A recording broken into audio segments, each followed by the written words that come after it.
I want to mention one more thing about Shlomo Fisher, which was unique, right? As I said, by his Levaya, right? There was kippas sugot, and there was black hats, and there was, I didn't notice, but perhaps there were even people without kippas, yeah? Hasidim, Misnagdim, Mizrahi, Chilonim, everybody. Right? Everybody was there. Right?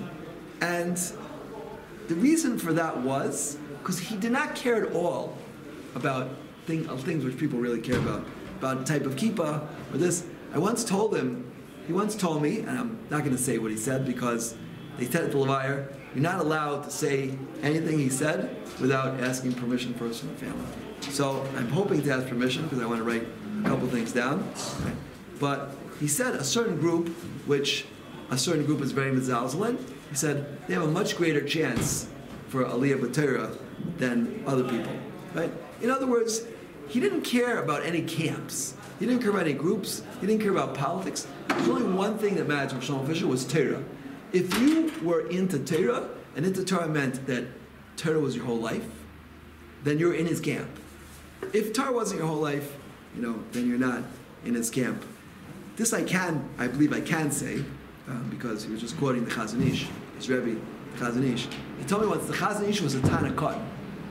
Right? I said once about the Chazon Ish, he said, the Chazon Ish, Chazon Ish was a Tana cotton. Yeah? He said once, he told me the psak from the Chazon Ish, that the Chazon Ish held that in Lifnei Iver, the Shaila, Rav Shlomo Zalman Auerbach has a tshuva on it, right? If somebody not religious comes to your house to do work, can you offer him food? He might not make a bracha. Right? So said the Chazon Ish, right? It's not Lifnei Iver. Some hold it's Lifnei Iver to give him food, he won't make a bracha. Said the Chazon Ish, it's a bigger Lifnei Iver if you won't have Avos Yisrael. You might not love religious Jews. So it's better to give him the food and bring him closer to Torah and Avos Yisrael than that, right? And that was Rav Shlomo Fisher. He loved every Jew he loved, and he was connected to. And his Talmidim were so dedicated to him. They were so dedicated to him. I want to tell you a story that happened once in Shul. Right, his brother had just been niftar. I forget his brother's name. Not Rav Yisrael Yaakov, the other brother. He was a rav, I think, in a community called Keshet in Mea Sharm. And it was in the middle of the Shiva. He was in Shul, Shabbos morning. And there was a simcha going on. And the Baal Simcha forgot he was an Aval and he invited him. Right? So Rav Shlomo Fisher, he came. Right? He said, look, if I don't come, it's going to be a Veil's professor. That's also. So he came, and he gave a drasha, and it was like impromptu, like one of the most incredible drashas you could possibly imagine. And he was misameach the Baal Simcha, right? Because he had told me at a cheshbon, it could cause some embarrassment to him. He felt bad, and he just put it totally under the carpet, right? And he did it so quickly. It was very much like Rav Shlomo Zalman Auerbach, whoever. And by the way, I turned to a certain publishing company last week, and I said, there's these two books, two svarim, called Chikum Mamtak. It's done Haggis or Shlomo Zalman Auerbach. It should be translated to English, yeah? This is the most incredible things I've ever seen, ever, I could. And they said, whatever, they told me reasons why they wouldn't do it. But if there's anywhere out there, here or otherwise, who wants to do something incredible for Klal Yisrael, to translate this book, it's life-changing, right? It's life-changing. And look, being around Shlomo Zalman Auerbach was life-changing, and being around Shlomo Fisher was life-changing, right? As being around Rav Shlomo Volb was life-changing, and Rav Shlomo Brevda and Rav Shlomo Safrani. It's very interesting. Many of my Rabbanim in my life have been called Shlomo, and Shmo Goyrim. Shlomo is Chacham Mikol Adam, right? The first pasuk in Mishlei, in fact, Mishlei Shlomo ben David Melech Yisrael. The Gra says, right? Shlomo Melech had all the milas.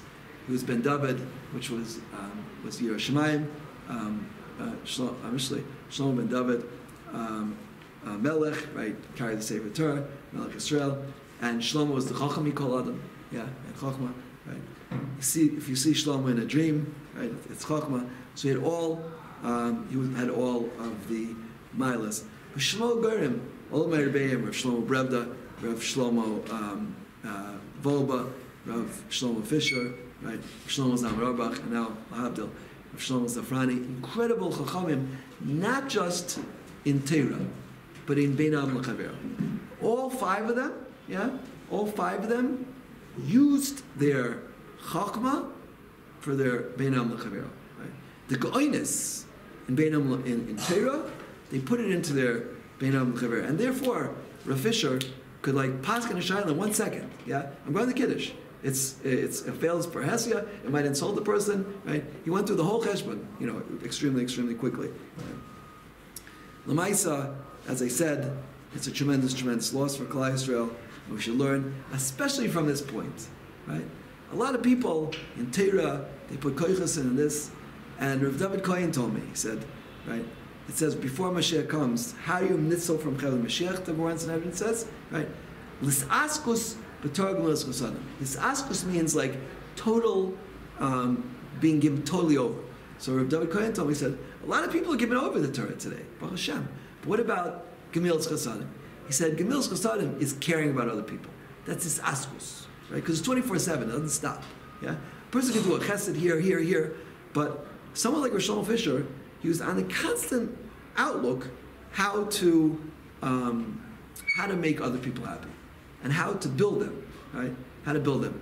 Like he said, Travis is not getting haskama, but I'm going to do it right. He knocked me down really, really, really nicely, and that was his godless. He was charif ma'od, but it was some like they told me the Yushalmis. It always bothered me. Why do you have to have a pickle with the Yushalmi cooking? Did you ever wonder that? Right? And they say it's tuffle. You don't make a brach on the pickle because it's tuffle to the cook. Like what's going on there? They said because Yushalmi is like bitter, right? They like sharp, right? See, like, if they're gonna eat kugel, they need something sharp to like think. Like so, the real Yushalmis, they're really sharp but really sweet, and that was Rav Shlomo Fisher. Right? Because Hashem, one more point I'll bring up to you, which his Talmud Rav Aryeh Ozer said. He said it was Okaharim and Sinai. Okaharim, the Gemara in Harya says, Okaharim means he had tremendous charifus and depth, and Sinai means he had a bekias. And said Rav Ozer, he used his Okaharim to get to bekias. He used his Okaharim to become a Sinai. Right? He understood. That if I don't know everything, then I won't be able to say a good story like Rav Shimshon Pincus told me. He said the Yoifi Avian is bekias. Right? The true Oker Harim knows everything. He's a Sinai. And that's how he becomes, that supplements his Oker Harim. Al Kopanim, Hashem should give us the Yad Shmaya to follow in the ways of Rav Shlomo Fisher. And again, his midos are hefker, and there were so many of them, right? Whoever wants to take them now, they're out there. And B'ezrat Hashem, we should be zeicha, especially as a naba, as Bein Am L'Chavero, to follow his ways and make care.